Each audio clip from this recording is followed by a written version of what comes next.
O examinar-se é um exercício pessoal. Já temos ouvido isso de diversas formas. O que nós devemos examinar?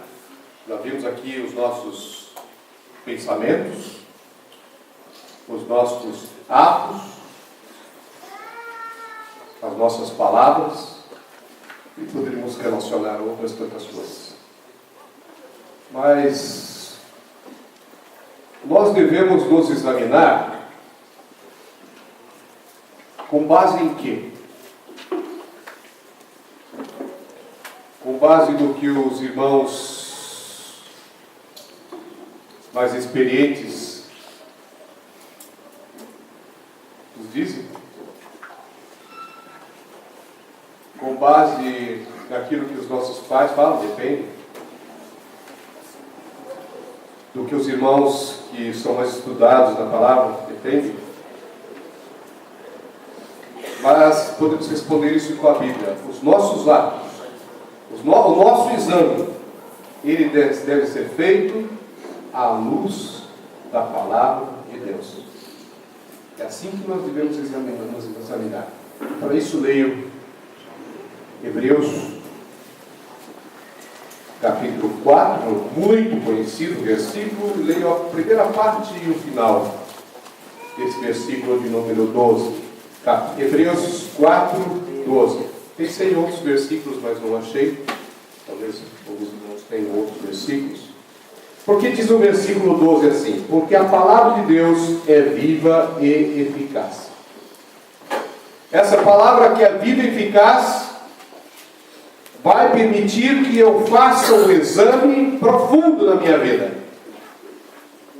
Veja, o final do versículo diz assim ainda: a palavra de Deus, que é viva e eficaz, é apta, atentemos para esse fato, ela apta para discernir os pensamentos e os propósitos do coração.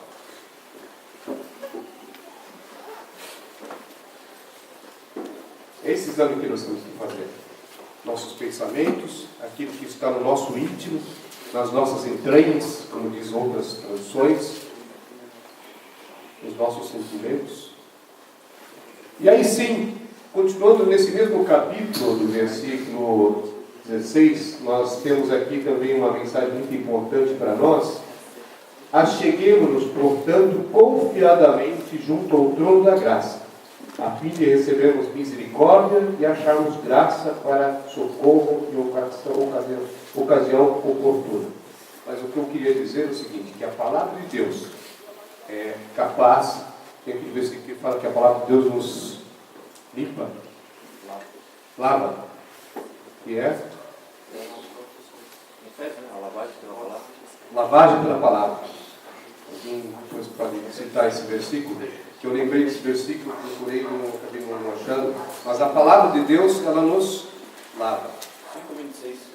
Perfeito. Você pode ler, meu irmão. Perfeito. 5:26.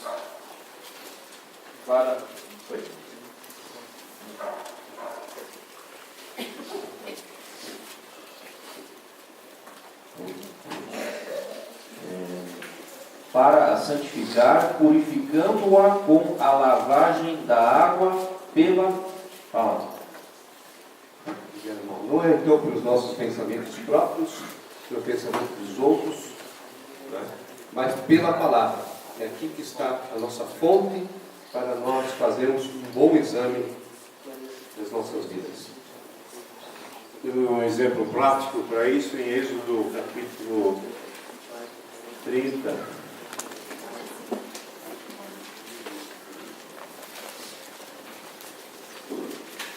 Êxodo capítulo 30. Disse mais o Senhor a Moisés: farás também uma pia de bronze com a sua base de bronze para lavar, e a porás entre a tenda da congregação e o altar, e deitarás água nela. Nela Arão e seus filhos lavarão as mãos e os pés. Sempre que entrarem na tenda da congregação, lavar-se-ão com água para que não morram. Também quando se chegarem ao altar para ministrar, para acender a oferta queimada ao Senhor, lavarão as mãos e os pés, para que não morram. Isto lhe será um estatuto perpétuo, a ele e a sua descendência através das suas gerações. Portanto, colocado uma bacia para lavar. Essa bacia estava entre a congregação, onde se congregava, e o altar. Antes de irem para o altar, para os sacrifícios, teriam que lavar os pés e as mãos. Isso nós vemos em Hebreus capítulo 10, novamente.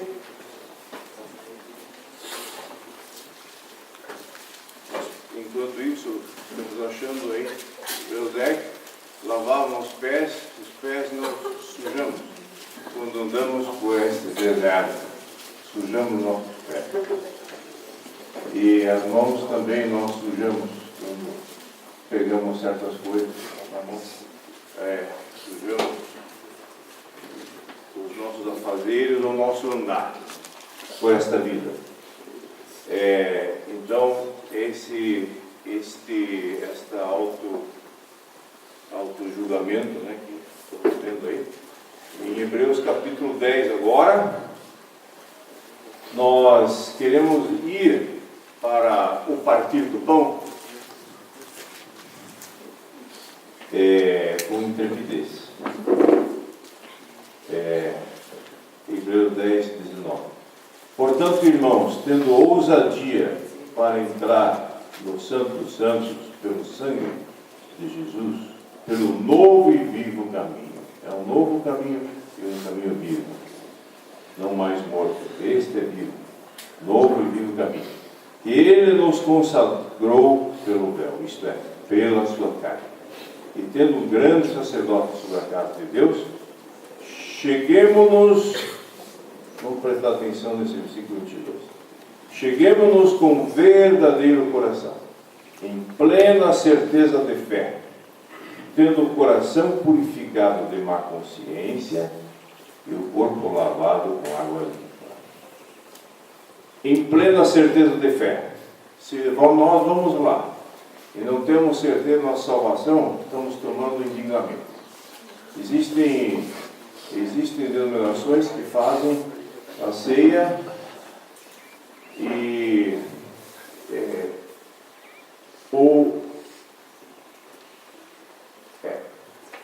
a ceia e a doutrina que eles professam é que o crente pode se perder.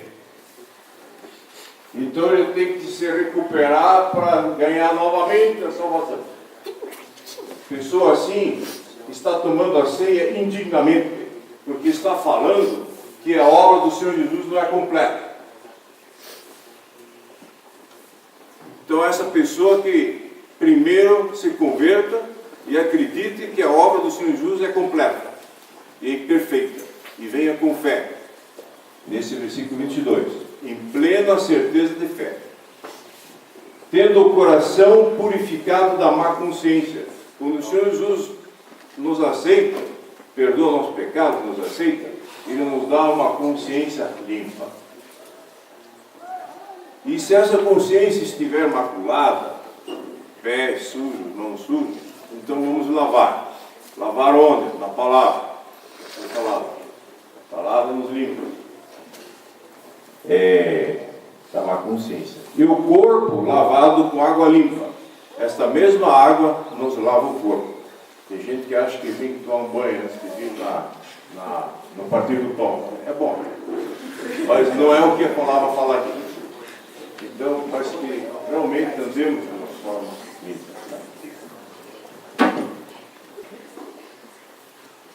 1 João, capítulo 1, versículos 9 e 10, nós lemos: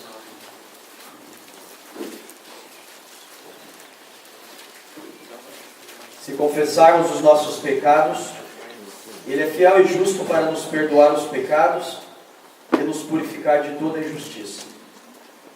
Se dissermos que não pecamos, fazemos-lo mentiroso e sua palavra não está em nós. Quando nós pecamos, quando nós falhamos no nosso caminhar, nós temos à nossa disposição um processo de cura, um processo curativo. Nós podemos chegar até a presença do Senhor, quando nos examinamos, confessar os nossos erros. O Senhor está sempre disposto a nos perdoar, a nos restaurar, a nos estabelecer. Mas no início do capítulo 2, de 1 de João, o primeiro versículo diz assim: meus filhinhos, estas coisas vos escrevo para que não pequeis. Então a vontade do Senhor, a vontade de Deus para a nossa vida, não é que a gente fique nesse processo de peca, confessa, peca, confessa, peca, confessa. Não é isso que o Senhor quer para nós. Isso é que o Senhor coloca à nossa disposição para nos restaurar na necessidade. Mas a vontade do Senhor, eu gostaria de ler um versículo que está no Salmo 119, alguns versículos.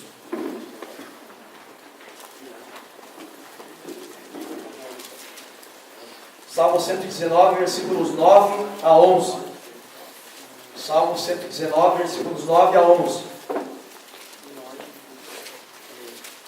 E como eu estava dizendo, a vontade do Senhor para as nossas vidas é que nós não pequemos, que nós andemos retamente, santamente, santificando o nosso caminhar, o nosso coração, vivendo uma vida que seja agradável a Ele,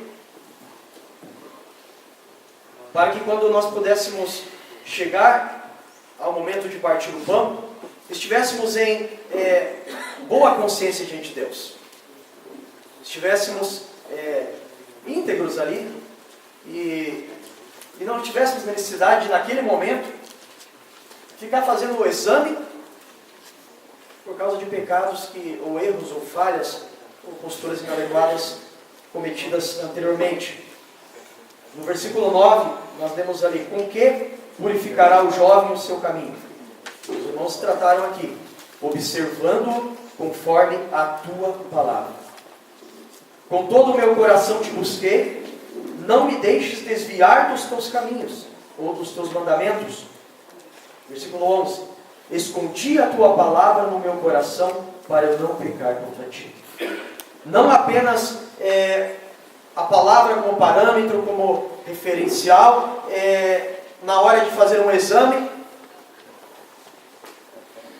quando erramos, mas a palavra como também um parâmetro preventivo, para evitar de cair no pecado. Não só depois que erramos olhar para a palavra, mas olhar para a palavra para não errarmos também. Para que nós possamos ter guardado os nossos passos para não cairmos durante a semana. Então, se a gente tiver esse exercício de buscar guardar o nosso coração, no nosso coração, aquilo que o Senhor tem nos revelado na palavra, a gente vai evitar muitos tropeços e vamos prevenir de muitas dores, de muitos sofrimentos, e também vamos poupar alguns exames antes do partir do pão. Acho que o exame a gente nunca poupa, porque o exame pode ter um resultado positivo também, e não tem nada para julgar. Mas para você saber se tem um resultado negativo ou positivo, tem que examinar. Então, eu creio que o versículo 28 aqui, ele não diz apenas, errou, agora faz um exame para resolver o que foi errado, foi o erro. Mas sim, examine-se sempre, e conforme o resultado, ou resolva, ou se está tudo em ordem, já está livre para comer e beber. Então, não esquecemos desse exame. E às vezes a gente não se dá conta que tem alguma coisa errada e só pelo exame se manifesta. Perfeito. Eu assino embaixo, igual o senhor irmão falou, tem que examinar-se sempre, mas que o resultado do exame seja positivo na maioria das vezes. Sempre seria o ideal, mas se não for positivo, o Senhor ainda nos dá a possibilidade de confessar. Un pensamiento más corto sobre este versículo 28. Todo lo que se ha dicho es totalmente esclarecedor, pero estaba pensando, Mais um pensamento curto em relação ao versículo 28.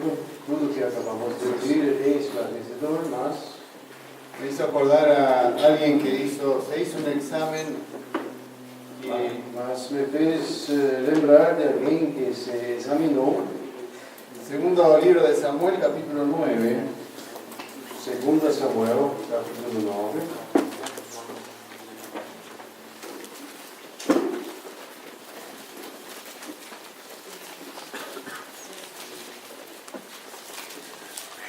voy a leerlo en español, el versículo 7 al final.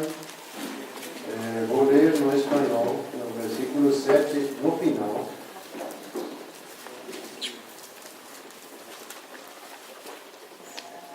Hay que leer el versículo entero, ¿verdad? El versículo 7, y le dijo David, no tengas temor, porque yo la verdad haré contigo misericordia por amor de Jonatán tu padre, y te devolveré todas las tierras de Saúl tu padre. Y lo que quería señalar es, y tú comerás siempre a mi mesa. Me parece que acá Mefiboset, se trata de él. No versículo 7, Davi está falando a Mefiboset. Y Mefiboset, versículo 8 dice, inclinándose dijo, ¿quién es tu siervo para que mires a un perro muerto como yo? E no versículo 8, Mefiboset se inclinou e disse: Quem é teu servo para teres olhado para um cão morto, tal como eu? Me hizo pensar en su autoexamen, se vio desaprobado. E isso me fez pensar no autoexame que Mefiboset fez. Ele se viu desaprovado. En ese sentido también nosotros no somos dignos, se ha dicho ya al principio hoy.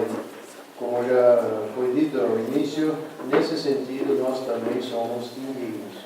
Y cada vez que Mefiboset iba a comer a la mesa del rey, E cada vez que Mefiboset ia a comer à mesa do rei, al final del versículo 13 de este capítulo 9, no final do versículo 13 do capítulo 9, dice, estaba lisiado de ambos pies.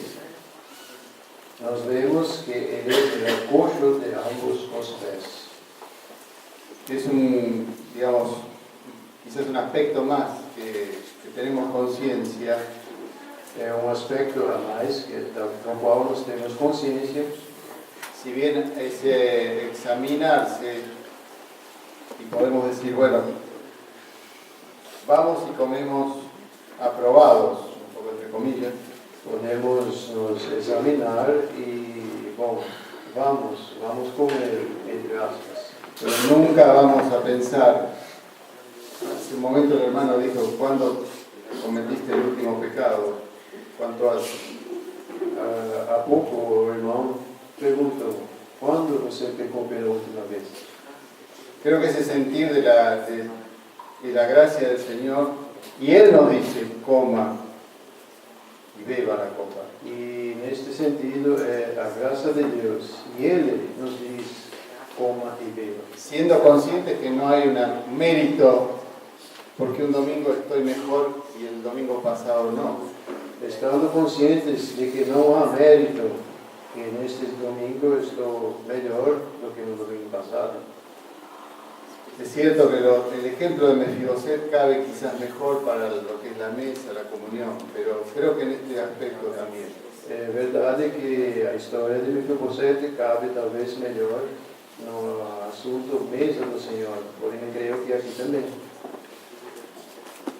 En el contexto de Corinto, la cena del Señor era tomado como algo más entre todas sus comilonas. No contexto de Corinto, a ceia do Senhor era tomada apenas como algo a mais no meio de todas as comilanças. Por eso la enseñanza justamente no es como se vio desde ayer. Creo que se asocia bien con el primer párrafo de ayer, todo esto. Por isso o ensinamento, como nós também vimos bem, e y se asocia bien a esa primera parte. Lo que quería solamente, digamos, agregar ahora O que eu gostaria de apenas acrescentar agora es esa idea de que no somos conscientes que somos delante del Señor lisiados de ambos pies. que não somos conscientes de que somos coxos de ambos os pés perante o Senhor. Pero el Señor Jesús ha hecho la obra y Él nos invita a hacer esto en memoria de mí. Porém, o Senhor Jesus tem realizado a obra e Ele nos convida a fazer isto em memória de mim.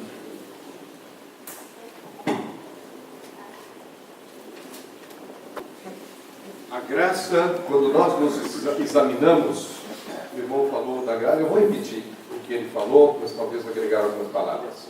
Quando nós nos examinamos, independente do positivo e negativo, a graça do Senhor, ela nos fortalece. A graça do Senhor nos fortalece. Ela nos faz sentir como é grandioso o nosso Senhor. Mas, o versículo seguinte fala de juízo. Nós já temos ouvido falar aqui da individualidade. Isso é importante destacar. As consequências são individuais. Versículo 29. Quem come e bebe sem discernir o corpo, come e bebe juízo para si. Isto é individual. Isso seria uma mentira. A pessoa fez um exame ou não fez o exame e está em pecado, ele está vivendo uma mentira, ele está desprezando, ele está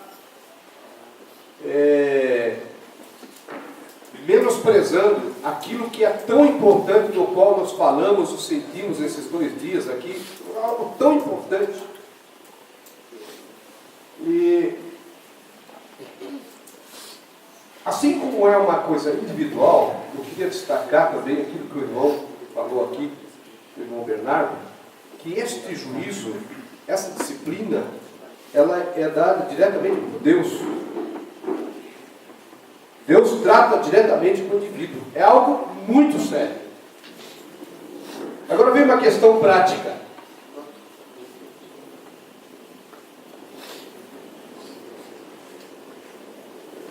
Por vezes, a pessoa está com pecado, não está tratando esse pecado, e ele vem partir o pão. Porque ele sabe que se ele não viesse, ele não aparecer, alguém talvez pergunte para ele por que ele faltou.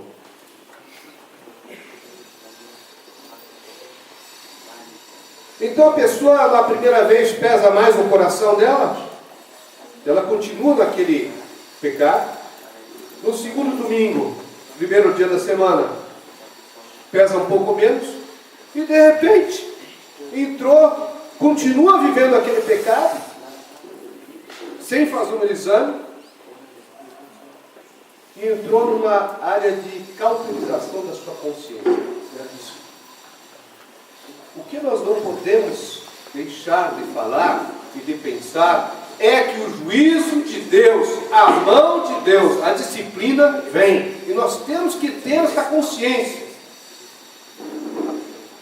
Nós não estamos dizendo aqui, reforço, que é para deixar de partir o pão, mas estamos e exortamos para que corrija-se aquela situação, o pecado, foi muito bem colocado no versículo de 1 João, para que possamos estar em condição de que este juízo não venha sobre nós.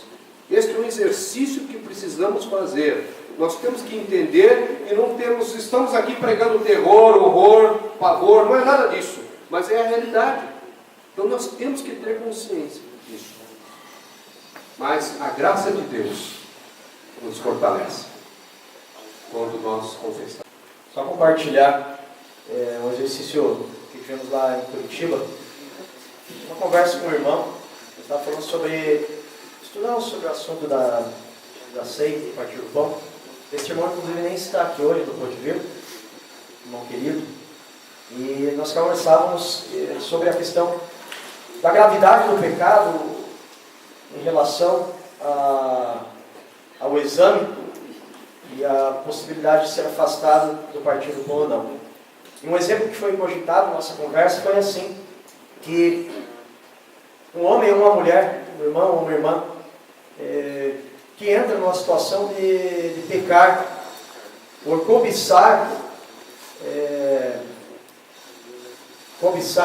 outra pessoa, estaria diante do Senhor em adultério, né?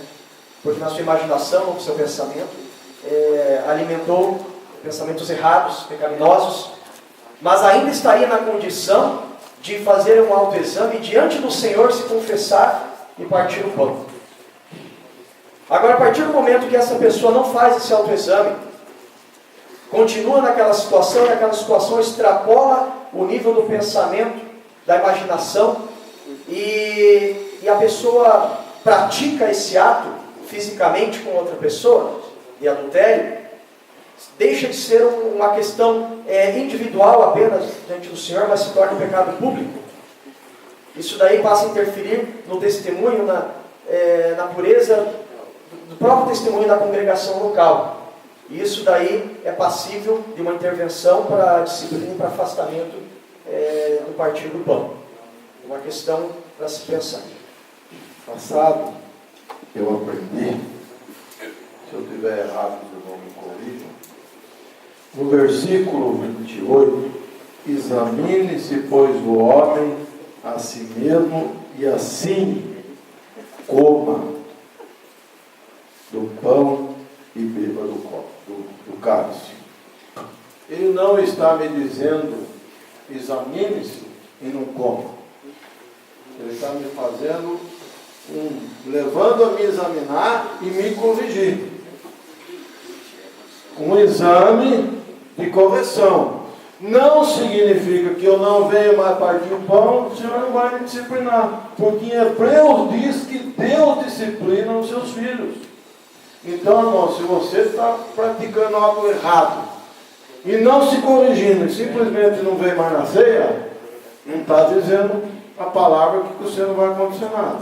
Porque a atitude tem que ser de confissão. Mudar de vida e voltar a partir o pão. Se não, irmão, eu saí de casa e fui partir o pão e no sinaleiro eu infringi uma lei, passei no sinal vermelho. Já pequei, já pensei errado, tenho que confessar. A nossa atitude aqui, eu aprendi assim, dos irmãos que eu convivo, é examinar-se, mudar de atitude e participar. O irmão Heinz acabou de falar que a pessoa deve ser afastada e eu acho que ele está querendo falar isso de novo. Isso é uma situação excepcional. Não é a regra que o irmão Heinz está colocando. Temos que ter isso bem claro. Porque esse versículo 28, basta ler em português, não precisamos conhecer grego, ele diz examine-se e coma. Não diz examine-se e não coma. Não diz examine-se conforme o resultado você age assim ou assado. Não, examine-se e independentemente do resultado, coma. Então isso inclui o quê? Se o resultado é negativo, tem que ter correção. E essa correção antes. Tem um versículo também nos Evangelhos que nos mostra a mesma situação. Que é uma situação entre dois irmãos. E o Senhor Jesus mesmo recomenda, então, deixa a tua oferta, resolva, e então, leve a oferta. Então, essa situação que o irmão Heinz colocou, não tome parte naquele domingo, é realmente uma exceção. Não deveria ser a regra e não é o princípio conforme eu devo pensar e agir. Então, o princípio está colocado aqui, mas examine-se, pois, o homem a si mesmo, assim coma deste pão e beba deste cálice. Se eu pensaria de forma geral, não, o resultado foi negativo, eu não vou tomar parte, na verdade eu estou me fazendo mais culpado ainda, porque eu mostro uma indisposição de correção. E isso também é pecado. É um pecado pior do que o próprio pecado cometido antes. porque eu estou em rebeldia, na verdade, daí contra o Senhor. Mas se não é feito, e agora eu como ou bebo de maneira indigna, aí o versículo 29 diz, ele come e bebe para a sua própria condenação. E essa condenação então vem do Senhor, como temos falado antes. Então apenas deixando esse ponto de novo claro, pode numa exceção acontecer aquilo que o irmão Heinz falou, de fato de repente não dá tempo mais de resolver a situação antes, aí tudo bem, mas é uma exceção, não é a regra. A regra é corrigir e comer e beber. Conversando aqui, eu e o irmão novo, algumas situações, na hora do partir do pão, não tem como resolver. Você não tem como resolver. O que você vai fazer? Bom, algumas questões você pode confessar diante do Senhor, examinando-se, e decidir que imediatamente, após a reunião, na primeira oportunidade, aquilo vai ser resolvido. É uma disposição de coração de resolver a situação diante do Senhor. O irmão até comentou, mas se tiver um irmão da congregação ali que tem um problema com ele, e ele vê você partindo o pão, ele vai dizer, olha lá, partiu o pão indignamente. Propõe no coração diante do Senhor resolver essa situação na hora de se examinar. E terminando aquele momento, procura o irmão imediatamente, conversa com o irmão, resolve a situação. O irmão vai compreender, entender que no seu coração havia o desejo de resolver a situação e, portanto, não partiu o pão indignamente. Ainda que o irmão não deveria estar examinando você, mas ele fala. Uma exceção é aquilo que vocês pensaram mesmo. Então, vocês estão pensando numa situação grave, tem coisa que não vai, que é exceção mesmo. Por exemplo, talvez vocês estejam pensando isso, alguém queira ouvir esse exemplo, eu vou falar. Você é corajoso, eu vou falar. No caso de adultério, você tem um problema sério de adultério lá. E o adultério normalmente se descobre, ninguém está lá para ver, né? Descobre quando aparece um filho, quando aparece o banzé está estourado já. E aí o seguinte, é óbvio, o banzé está feito, é óbvio que nesse caso não é uma simples conversinha que vai resolver. Tem um processo, vai ser um processo de tratamento, e aí entra Coríntios 10, que é o que nós estudamos no ano passado, né? Esse exemplo que o irmão Davi está dando, na verdade, não está em capítulo 11, porque nem sequer, nesse caso, o autojuízo não resolve, porque você tem uma questão individual e uma questão coletiva. E a questão coletiva é passível de juízo da parte da igreja, ou do testemunho, mesmo com o autojuízo dele. Então, aí as coisas se misturam, né? As coisas têm todo um cenário. Por isso que eu vejo de situação. Bom, eu acho que o que acontece a parte da igreja, mas é diferente do que se a igreja vem representar. Bom, enfim, esse é um tema interessante, mas a gente precisa complicar ele, né? Bom, que o Senhor colocou nos corações essa periodicidade curta de uma semana, porque assim nós ficamos, na maioria das vezes, guardados de situações graves como essas que foram mencionadas aí, porque se nós fizermos nesse período curto de uma semana este autojuízo para podermos estar participando do partir do pão, então dentro de uma semana provavelmente não vai estar se evoluindo no caso de adultério. Ainda bem, porque se nós tomássemos a ceia uma vez por ano, seria grave, né? Quantos estariam tomando parte, será? Queria salientar 2 pontos apenas e encerrar a reunião. A periodicidade do evento é semanal. Mas e as nossas orações? Os discípulos pediram, Senhor, ensina-nos a orar. E o modelo de oração é: perdoa-nos os nossos pecados. Toda vez que nós oramos, nós devemos fazer o autoexame. É que nem um fogão antigamente, não sei se as irmãs estavam acostumadas a limpar o forno, aí veio aquele forno autolimpante. Toda vez que está assando o bolo lá, ele está se limpando. É esse o conceito. Estamos sempre na atitude de estar aberto dentro do Senhor. E também, agora eu vou tocar no extremo, os irmãos já falam da disciplina da exclusão. Vocês lembrar que essa não é a única disciplina que existe. Existem várias outras disciplinas que são cabíveis muitas vezes e não devemos ser sempre radicais com os outros e não conosco mesmos.